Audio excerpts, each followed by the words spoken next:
যারা আগের ট্রিপটা মানে মেঘালয়ের ফার্স্ট ডেটটা দেখোনি ভিডিওটা, তারা আগে এই ভিডিওটা দেখার আগে কিন্তু দেখে নিও, তাহলে তোমরা পুরো ডিটেলিংয়ে মেঘালয় ট্যুর সম্বন্ধে বা মেঘালয় সম্বন্ধে জানতে পারবে। কারণ এখানে আমি কোনো ভিডিওই সেভাবে পুরোটা কাট করিনি, পুরোটাই দেখানোর চেষ্টা করেছি। তো হ্যালো এভরিওয়ান, আমি রিয়া, আমি আমার ছোট্ট ট্রাভেল ব্লগের এখানে ভিডিও শেয়ার করছি। তো আমরা চলে এসেছিলাম একদম শিলংয়ে। অনেক জার্নির পর, মানে ধরো 4 থেকে 5 ঘন্টা জার্নি করেছি, মাঝখানে স্পট দেখেছি বলে আরও টাইম লেগেছে। তো সেই জার্নি করার পর আমরা পৌঁছেছি শিলংয়ের হোটেলে।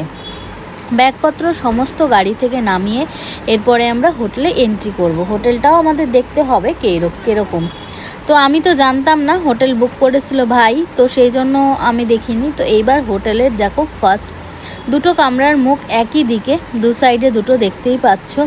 আর আমরা হোটেল রুম দেখে পুরো অবাক, কারণ এতটাই বড় যে আমাদের 5 জনের হয়তো এক রুমেই হয়ে যেত, কিন্তু যাই হোক দুটো রুম বুক করা হয়েছিল। এবারে তোমরা রুম ট্যুরটা দেখে নাও। সব কিছু অ্যারেঞ্জমেন্ট ভীষণ ভালো, রুমের অ্যাটমসফিয়ারটা খুবই ভালো ছিল। আর দেখো এখানে দুটো করে বেড দেওয়া, সেই হস্টেলে যেরকম বেড থাকে সেই রকম, সাথে আবার এপাশে দুটো বেড দেওয়া, মানে 5 জন অনায়াসেই হয়ে যায়। এরপরে আমি দেখলাম এই ঘরের সাথে ওই ঘরের একটা কানেক্টিভিটি রয়েছে। তো দেখো বাথরুমটা বিশাল বড়, মানে এই রুম হয়তো কিছু কিছু হোটেলে শুধু থাকে থাকার জন্য, তো এটা বাথরুম। তো দেখো এরপরে আমরা যাব ভাইয়ের রুমে। ভাইয়ের রুমেও সেম একদম এরকম দুটো খাট রয়েছে, হস্টেলের যেরকম থাকে ঠিক ওই রকম। তারপরে বন্ধুরা তোমরা দেখো রুমটা কি বিশাল বড় এবং ভীষণ সুন্দর সাজানো গুছানো। ভেতরটা দেখলে মনে হবে উডেন, বাট উডেন না, এটা জাস্ট ফর ইন্টেরিয়ার করা এইরকম। তারপরে আমরা সমস্ত কিছু ডকুমেন্টস দিয়ে, আমরা ভীষণই টায়ার্ড ছিলাম সারাদিন ঘুরে ট্রেন জার্নি করে। তো যাই হোক এরপরে আমরা রেস্ট নিয়ে কিন্তু এক ফোঁটাও মানে বসে থাকিনি, ঝটপট করে চেঞ্জ করে আমরা কিন্তু বেরিয়ে গেছিলাম। কারণ আমরা প্রথমেই আগের ভিডিওতে বলেছিলাম এখানে একটা স্পট আছে যেটা হচ্ছে ওয়ার্ডস লেক। ওয়ার্ডস লেক দেখতে গেলে সেটা কিন্তু সন্ধ্যায় বন্ধ হয়ে যায়। তো আমাদের ধারণা ছিল আমরা হয়তো দেখতে পারবো না, কিন্তু লাকিলি আমরা ওই লেকটা পেয়ে গেছি, কারণ সেই দিন ছিল 15ই আগস্ট। আর আগেই তোমাদের বলেছি 15ই আগস্টে ওদের কাছে ভীষণ বড় একটা মানে আনন্দের দিন, আনন্দ করার দিন। ওরা রাস্তায় বেরিয়ে সবাই খুব আনন্দ করে এবং প্রচুর লোক রাস্তায় বেরোয়। তো সেই জন্য আমরা ওই দিন দেখে ফেলেছিলাম ওয়ার্ডস লেকটা।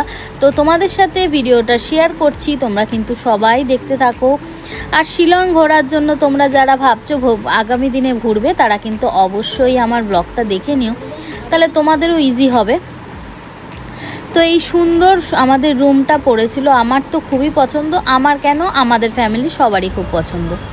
এই দেখো চলে এলাম এরপরে শিলংয়ের মল রোডে। তো দেখো এখানে কি সুন্দর প্রোগ্রাম হচ্ছে, আর ওরা কিছু একটা ইভেন্ট করছে, মানে গান করছে অর্কেস্ট্রারের মতন এবং নাচ করছে। কারণ আমি বুঝতে পারছি না ওদের হচ্ছে ভাষাটা কি, ওদের ভাষাটা সত্যি কথা বোঝাটা খুব চাপ, কারণ ওরা যে ভাষায় কথা বলছে সেটা হচ্ছে ওদেরই ল্যাঙ্গুয়েজ। তো এখানে আমি যেটা জানলাম ওরা খাসি গারোয়া এই ভাষাটা বেশি ইউজ করে, আর ইউজ করে ইংলিশ হিন্দি। তো সেই জন্য ওখানে ইংলিশও ছিল না, হিন্দিও ওরা গাচ্ছিল না, ওরা ওদের ভাষায় প্রোগ্রামটাকে অর্গানাইজ করছিল। বাট একটা সুন্দর গানের মতন ধুন হচ্ছিল, তো সেটা বুঝতে পারছিলাম যে কোনো গানই হয়তো ওরা গাইছে স্বাধীনতা উপলক্ষে। এই দেখো কত রকম অর্কেস্ট্রা বাজাচ্ছে। সারা দিন যতক্ষণ আমরা ছিলাম, রাত 9টা-10টা অবধি ওরা কিন্তু কন্টিনিউ এই প্রোগ্রামটা করে যাচ্ছে। আর এই দেখো স্বাধীনতা উপলক্ষে মেবি উনি স্বাধীনতারই কোনো প্রোগ্রামের ডান্স করছে। এরপরে আমরা চলে এলাম ওয়ার্ডস লেক, যেটা খোলার কথাই ছিল না, 5টায় বন্ধ হয়ে যায়। বাট তখন আমরা প্রায় 5:30টার পর ঢুকেছি, তখনও দেখো কত লোক ওদের প্রোগ্রামের জন্য, প্রচুর লোক। আর এটা একদম শিলং ম্যাল রোডের একদম পাশে। তো দেখো এই লেকটা পুরোটাই একটা বড় ঝিল, মাঝখানে বড় একটা ঝিলের মতন, যেখানে সবাই বোটিং করে। আর দেখো কি সুন্দর, আর চারিদিকে গ্রিনারি আর ফুল, কত রকমের যে ফুল এই মানে বাগানটায়। তোমরাও দেখতে থাকো, আমি সব ফুলের নাম জানি না, তবে তোমরাও দেখো, তোমরা হয়তো দেখে বুঝতে পারবে। তো তো দেখো জলটা এখানে কিন্তু বোটিং হচ্ছে, তো বোটিংয়ের জন্য গেছিল কিন্তু বোটিং বন্ধ হয়ে গেছে, কারণ বোটিং আর নেওয়া হচ্ছিল না। তো দেখতে থাকো কত সুন্দর। এই দেখো এরা বোটিং করছে আর আমরা পুরো লেকটা ঘুরেছি। বিশাল বড় লেক, মানে লেকের সাথে পার্ক, এটাকে বলে ওয়াটস লেক। ঠিক আছে, তো তোমরা এটা গুগলে সার্চ করতেই পারো। তো দেখো আমাদের ফটো সেশন শুরু, কারণ আমরা স্পটে যাব আর ফটো সেশন করব না সেটা তো হয় না, আর তোমাদেরকে ভিডিও তো দেওয়াটা আমার দরকারই ছিল। তো সেই জন্য আমি ভিডিও করছিলাম আর কিছু ফটোশ্যুট করছিলাম। তো দেখো বিভিন্ন ধরনের ফুল, বিভিন্ন ধরনের গাছ, যেগুলো আমিও ঠিক মতন চিনি না, বাট একটা জিনিস খুব দেখলাম, ভীষণই ক্লিন। মানে প্রত্যেকটা যা এত লোক থাকাতে হয়তো অনেক সময় অনেক পার্ক নোংরা হয়ে যায়, অনেকে এদিক ওদিকে প্লাস্টিক ফেলছে করছে, কিন্তু এখানে শিলংয়ের এই লেকটার পার্কটার মধ্যে দেখো সব পাশে পাশে ছোট্ট ছোট্ট টুকরি মতন করা, যার মধ্যে সবাই নোংরা ফেলছে। মানে এখানে কিন্তু কোনো প্লাস্টিকের ডাস্টবিন নেই, শুধু এরকম বেতের টুকরি মতন দেওয়া, তার মধ্যে সবাই নোংরা ফেলে এবং এত ক্লিন নিট পরিষ্কার কি বলবো আর। এরপরে দেখো কি সুন্দর এই মানে সানফ্লাওয়ারগুলো একদম হলুদ কাকে বলে, মানে সত্যি কথা সামনে দিয়ে চোখে দেখে আরও সুন্দর লাগছিল। তাই ভাবলাম তোমাদেরকেও আমার ভিডিওর সাহায্যে দেখাই যে কত সুন্দর সুন্দর ফুল। আমার তো ফুল দেখলে ভীষণই ভালো লাগে, আর আমি এটা কিন্তু আমাদের স্ট্যাটাসে দিয়েছিলাম, অনেকেই খুব ভালোবেসেছে ফুলটাকে। তারপরে দেখো এই যে সন্ধ্যা প্রায় হয়ে যাচ্ছে আর আমরা একটা সাইড দিয়ে ঢুকেছি আর একটা সাইড দিয়ে বেরোবো, মানে লেকটার দুটো সাইড, একটা এন্ট্রি একটা এক্সিট। তো এখান দিয়ে দেখো এই যে টুকরির মতন করা, দেখতেই পাচ্ছ সমস্ত জায়গায় এরকম টুকরি টুকরি ছোট ছোট, যেখানে নোংরা ফেলা হয়। আর এই যে দেখো লেকে যে কয়জন এন্ট্রি করে ফেলেছিল বোটিংয়ের জন্য, তারা বোটিং করছে, বাকি আর নতুন কাউকে নেওয়া হচ্ছে না। তো দেখো দেখতেই পাচ্ছ এখানে পুরো লেকটা আমি নিয়েছি, এবং এরপরে কিছুটা এসে ভীষণ সুন্দর কাঠের একটা ব্রিজ, কিন্তু ব্রিজটা না বন্ধ রয়েছে। আই থিঙ্ক ব্রিজটা মনে হয় কোনো মেরামতের কাজ চলছে বা কিছু তৈরি হচ্ছে ব্রিজটায়। তো লাইটিং দেওয়া, সবাই ফটোশ্যুট করছে। বেশিরভাগ না শিলংয়ের ওখানে নেপালি টাইপের, মানে এক ধরনের ওই নেপালি যেরকম ফেস হয়, চোখগুলো ছোট ছোট, নাকটা বসা আর গালগুলো পিঙ্ক পিঙ্ক, ঠিক ওই রকম সবাইকে দেখতে ভীষণ সুন্দর কিউট গালগুলো, একদম মনে হবে ব্লাশার, ন্যাচারাল ব্লাশার। তোমাদের পরে আমি ওরা যারা রাস্তায় খাবার বিক্রি করে বা যারা সমস্ত স্পটে বিক্রি করছিল তোমাদের তাদের ভিডিও আমি শেয়ার করব, দেখবে তাদের মুখগুলো ঠান্ডায় না লাল লাল হয়ে যায়। তবে একটা কথা ঠিক, খুব একটা ঠান্ডা কিন্তু না, আবার খুব যে গরম তাও না, ভীষণ সুন্দর একটা ওয়েদার। তো দেখো এখানে সবাই সবার মতন ফটোশ্যুট করছে আর প্রায় সন্ধ্যা সন্ধ্যা হয়ে এসছে, মানে অন্ধকার হয়ে আসছে। তো দেখো এখানে আমরাও কিছু তোমাদের সঙ্গে শেয়ার করার জন্য ক্লিপ নিচ্ছি। কি ভালো লাগছিল, আর এই সন্ধ্যা হওয়াতে অন্ধকার অন্ধকার সময় এই যে টুনি লাইটগুলো জ্বলছে এত সুন্দর লাগছে কি বলবো আর। দেখো আর খুব সুন্দরভাবে, আর এই যে দেখো ফটো তুলছে, ভিডিও নিচ্ছি। তারপরে দেখো লেকটা কিন্তু অনেক বড়, বিশাল বড় একটা লেক, এই মাথা থেকে ও মাথা। এরপরে আবার একটা ফুল পেলাম আর তোমাদের সাথে সেই ভিডিওটাও শেয়ার করলাম। আমি জানি না এই ফুলটা কি, এবং ছোট ছোট বেগুনি বেগুনি রঙেরও ফুল এর মধ্যে রয়েছে। অনেক রকম ফুল, অনেক রকমের ফুল আমি ওই পার্কে দেখেছি, আর এটা তো মেবি ডালিয়া ফুল। তো দেখো কত রকমের ফুল, আর একদম মানে পার্পল আর পিঙ্কের সংমিশ্রণ, এত সুন্দর লাগছে কি বলবো আর। তো দেখো তোমরাও দেখতে থাকো।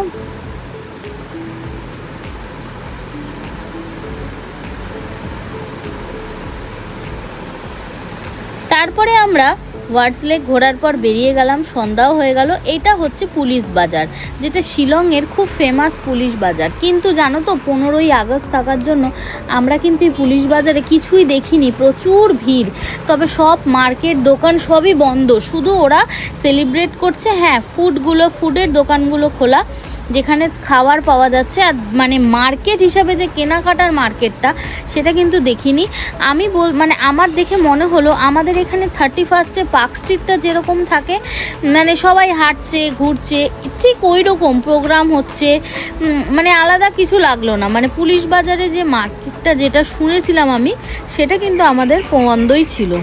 আর রাত হয়ে যাওয়াতে আমরা কিন্তু সবাই খাবার খুঁজছিলাম, ওখানে বেশিরভাগ চাইনিজ, চাউমিন, ভাত এগুলো পাওয়া যায়। আর রাত্রেবেলা আমরা কেউ ভাত খেতে চাইছিলাম না, যার কারণে আমরা পিৎজাটা বড় একটা সাইজের পিৎজা নিয়েছিলাম। আর সেটাও অনেক হেঁটে হেঁটে অনেক সিঁড়ি টপকে মানে কাঠখড় পুড়িয়ে রাত্রেবেলার খাবারটা অ্যারেঞ্জ করেছিলাম। তারপরে আমরা পরের দিন নেক্সট ডে তাড়াতাড়ি সবাই শুয়ে পড়েছি, কারণ হচ্ছে সবাই টায়ার্ড ছিলাম ট্রেন জার্নির পর। এই নেক্সট ডে আবার বেরিয়ে গেছি। এখানে মানে নিয়মটাই হচ্ছে সকালে বেরিয়ে যাও, ব্রেকফাস্ট করে দেন সারা দিন ঘোরো, রাতে তুমি হোটেলে যাও। তো দেখো, আর এক একটা স্পট অনেকটাই দূরে দূরে, মানে এক একটা স্পট যেতে 1 ঘন্টা মতন মিডিলে, বা কোনো জায়গায় হয়তো 2 ঘন্টা 2.5 ঘন্টাও লাগছে। তো মেঘালয়ে এসছি, প্রকৃতির সৌন্দর্য তো তোমাদের সাথে শেয়ার করতেই হবে। তো তোমরা শুধু প্রকৃতিটাকে দেখতে থাকো। মেঘালয় মানেই প্রকৃতি, আর নেচারের যত রকম সৌন্দর্য যেন মেঘালয়তে রয়েছে। তো তোমরা আমার ভিডিওর মাধ্যমে শুধু এগুলো দেখতে থাকো।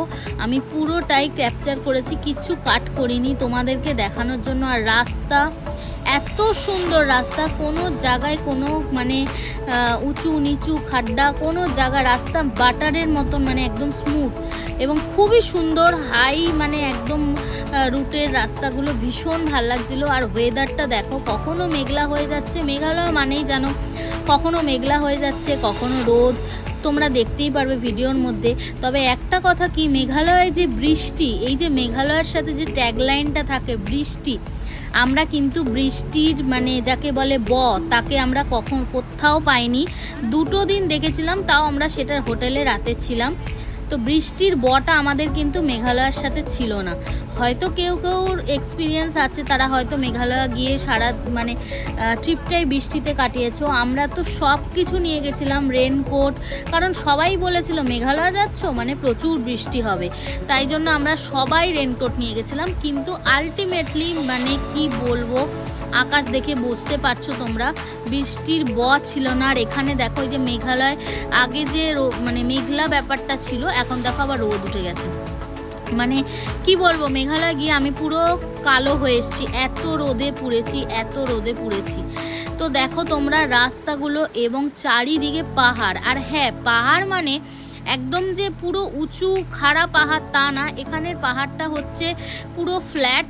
আর তোমার মনে হবে না রাস্তায়, অনেকে পাহাড়ে উঠলে দেখবে মনে হবে গাড়িতে বমি পাচ্ছে, শরীর অস্বস্তি লাগছে, অনেকের এটা কিন্তু হয় পাহাড়ি অঞ্চলে গেলে রাস্তায়।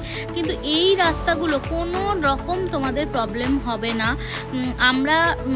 আমার সিমলা এক্সপিরিয়েন্স, আমি সিমলাও গেছিলাম, বাট সিমলা থেকে মানালি যেতে আমরা মানে ফ্যামিলি সবাই অসুস্থ হয়ে গেছিলাম। 10 ঘন্টার জার্নি, এবং এত ঘোরা, এত রাস্তাটা খাড়া ছিল। কিন্তু এখানে আমরা সারা ট্যুরটায় শুধু গাড়িতেই ছিলাম, মানে হোটেলে রাতটুকুনি ছিলাম, কিন্তু এক ফোঁটা আমাদের কোনো শরীর খারাপ হয়নি। এত সুন্দর রাস্তা, এত ফ্ল্যাট রাস্তা, বাট চারিদিকে যেখানে তাকাবে কখনো মানে একদম ফ্ল্যাট মালভূমির মতন সবুজ, আবার কখনো কখনো একদম প্রচুর খাড়া।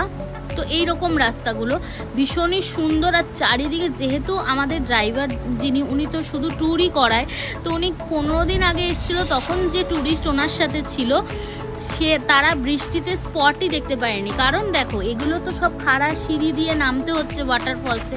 তোমরা দেখতে পারবে আমরা যে ওয়াটারফলসে যাচ্ছি এখন, তোমাদের ভিডিওর মাধ্যমে দেখাচ্ছি। তো সেখানে সব খাড়া রাস্তা, কোনো জায়গায় রাস্তা ঠিক মতন তৈরি নেই। তো সেই সব জায়গায় যদি প্রচুর বৃষ্টি হয়, মানে বুঝতে পারছো স্লিপারি তো হবেই। বাট দাদা আমাদের বললো যে আপনারা ভীষণই লাকি যে আপনাদের এক ফোঁটাও বৃষ্টির সাথে নেই। তো দেখো আমার রোদে মানে ফেসে কত রোদ পড়েছে, কত রোদ, মানে বুঝতে পারছো। আর আকাশটা দেখো, অসাধারণ। এরপরে আমরা পৌঁছে গেলাম ফার্স্ট আমাদের আজকের যেটা করংসুরি ওয়াটারফলস, যেটা আমাদের মানে ফার্স্ট ওয়াটারফলস আমরা দেখেছিলাম মেঘালয়তে, যেটা প্রায় 1000 সিঁড়ি তো নিচে নামতেই হবে, 1000 সিঁড়ি নিচে নেমে আমাদের যেতে হবে। তো ফার্স্ট করংসুরিতে গিয়ে আমরা বুঝে গেছিলাম যে এর পরের স্টেপগুলো আমাদের কি হতে চলেছে নেক্সট আমাদের। তবে মেঘালয় মানেই সৌন্দর্য, ওয়াটারফলস, আর মেঘালয় মানেই ট্রেকিং, এটা কিন্তু মানতেই হবে। যাদের পায়ের ভালো রকম জোর আছে তারাই ঘুরতে পারবে এই মেঘালয়, আর না হলে সত্যি কথা যারা একটুখানি পায়ের থেকে দুর্বল বা হাঁটুতে প্রবলেম বা বয়স্ক কাকু কাকিমারা, তারা কিন্তু আমি বলবো আমার সাজেশনে কোনোভাবেই মেঘালয় যেও না, কারণ মেঘালয়তে প্রচুর পরিমাণ ট্রেক করতে হবে, কারণ ওয়াটারফলসগুলো সব পাহাড়ের নিচে। আর এই দেখো রাস্তাটা তোমরা ভালো মতন দেখো, কোনো রাস্তা নেই এখানে, এখানে পাহাড়ের গা কেটে কেটে এগুলো করা হয়েছে, এবং মানে রীতিমতন তুমি যদি কোনোভাবে চোখের এদিক ওদিক হও, পড়ে গিয়ে তোমার এক নলে হাত পা ভাঙতে পারে, আর নালে তোমরা নিচে গড়াতে পারো। মানে এখানে এরকমই, আমরা সব মানে হাত ধরে ধরে নিচের দিকে নামছিলাম। তো রাস্তাটা তোমরা দেখো কিরকম, অনেকে উঠে আসছে যারা আগে গেছে, আর আমরা নিচে নামছি। আর সত্যি কথা আরেকটা জিনিস শোনো, মানে তোমরা জানো যারা মেঘালয় যাবে তারা কিন্তু জুতোটা খুব ভালো কোয়ালিটির পরবে, যেটাই পরো, ক্রক্স পরো, খুব ভালো কোয়ালিটি, যাতে গ্রিপটা খুব ভালো হয়। আমাদের যদিও বা ওই সময় বৃষ্টিটা ছিল না বলে অতটা চাপ হয়নি, কিন্তু নিচে নামতে হয় বলে এটা একটা কিন্তু বড় প্রবলেম। তো দেখো এখানে আমরা কিন্তু আওয়াজ পাচ্ছি যে ঝর্ণার জল বইছে খুবই ফোর্সে, কিন্তু সেটা এখনো মানে চোখে দেখতে পাচ্ছি না। আর এখানে একটা অনেকটা নামার পর এখানে একটা স্পটের মতন করা, যারা অনেক বয়স্ক ধরো নিচে নামতে পারবে না তারা এখান দিয়ে কিন্তু ওপর দিয়ে ফলসটা অল্প স্বল্প দেখতে পারে। তো আমরা দেখলাম, প্রথমে ভাবলাম যে এখান থেকেই দেখা যাচ্ছে কিনা, তো ওই হয় না নামতে নামতে এরকম মনে হয় এই বোধহয় এসে গেল ফলসটা, এই বোধহয়, তো আমরা ভাবলাম বোধহয় এখান দিয়েই ফলসটা দেখা যাবে সুন্দর, বাট এসে দেখলাম এখান দিয়ে শুধু ফলসটা যে যাচ্ছে জলটা সেটাই দেখা যাচ্ছে, মানে একটা ড্যাম্পের মতন, আর খুব ফোর্সে আওয়াজ হচ্ছে, যেটা ঝর্ণার জলের আওয়াজ হয়। তো সেই জন্য ভাবলাম নিচে তো আমাদের যেতেই হবে, বাট নিচে না গেলে হবে না, কষ্ট হলেও এসছি যখন ঘুরতে তো ফলস আমাকে দেখতেই হবে। যাই হোক এখান দিয়ে কিচ্ছু দেখা যাচ্ছে না, বড় বড় গাছ, আর শুধু ড্যামটা একটুখানি দেখা যাচ্ছে যেখানে অনেকে খুব স্নান করছে। তারপরে আবার নিচে নামতে শুরু করলাম, আরও নিচে আরও নিচে। প্রথমে সত্যি কথা নামতে কিন্তু একটুও কষ্ট হয় না, হ্যাঁ হয়, অনেকটা সিঁড়ি ভাঙলে হাঁটুতে প্রেশার পড়ে। তো দেখো রাস্তাগুলো এখানে রেলিংয়ের মতন দেওয়া, আর এগুলো কিন্তু সব বড় বড় পাথরের এক একটা চাই দিয়ে রাস্তাগুলো মানে সেট করা। এই সিঁড়িটা অতটা মানে খাড়া না হলো, বাট এখানকার মানে ফ্ল্যাট সিঁড়ি, কিন্তু যেহেতু এটা উঁচুতে উঠতে হচ্ছে বা নিচুতে নামতে হচ্ছে, তাহলে কিন্তু খুব কষ্টই হচ্ছিল। এখানে কিন্তু এখনো শেষ হয়নি, মানে সবাই নেমে আবার দাঁড়িয়ে পড়ছে। এই আমাদের ওয়াটারফলস, বহু কাঙ্ক্ষিত অনেকটা হাঁটা মানে পর আমরা কিন্তু ফলসে চলেছি। তোমরা শুধু এর আওয়াজটা আর দৃশ্যটা দেখো, এখানে আমি আর কোনো কথাই বলবো না।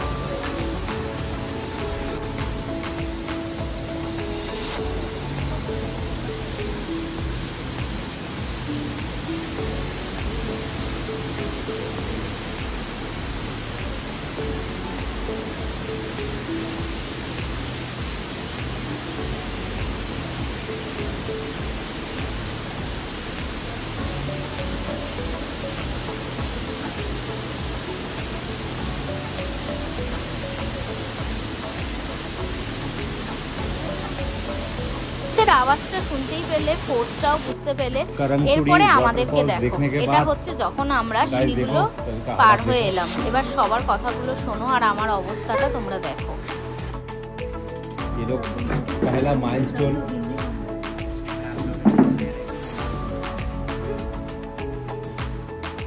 कैसा लगा?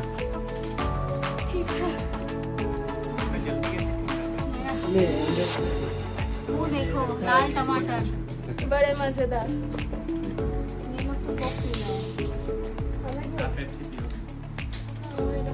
कैसा एक्सपीरियंस रहा रजुमन? बोल नहीं पा रहा है, एक्सपीरियंस मुंह से निकल के आ रहा है। इन लोगों को लेके हम लोग ऊपर आ गए, ये मेरा लाइफ का बहुत बड़ा मेरे रिज्यूमे में डालूंगा। আমরা শুনেই নিলে প্রচুর প্রচুর কষ্ট হয়েছে, প্রচুর কষ্ট উপরে উঠতে। তো যাই হোক ফলসটা দেখে সারা জীবনের মতন মনের স্মৃতিকোঠায় থেকে যাবে এটা, করংসুরি ফলস। তো তারপরে আমরা নেক্সট স্পটের উদ্দেশ্যে চলতে শুরু করলাম। আর দেখো এখানে যেখানেই তাকাবে মাঝে মাঝেই ফলস বইছে, তো রাস্তার ধারে এরকম একটা ফলস পেলাম। তোমাদের এই ভিডিওটা কেমন লাগলো নেক্সট কিন্তু তোমরা ভিডিওর জন্য অপেক্ষা করো, আমি খুব তাড়াতাড়ি ভিডিওগুলো পাবলিশ করব, এডিটিং চলছে। তো দেখো এরপরে আমরা আর কি দারুণ দারুণ স্পটে গেছি সেগুলো কিন্তু তোমাদের সাথে শেয়ার করব। ডাউকি আছে, আরও অনেক কিছু আছে, তো অবশ্যই তোমরা ফলো করো এবং সাবস্ক্রাইব করতে ভুলো না।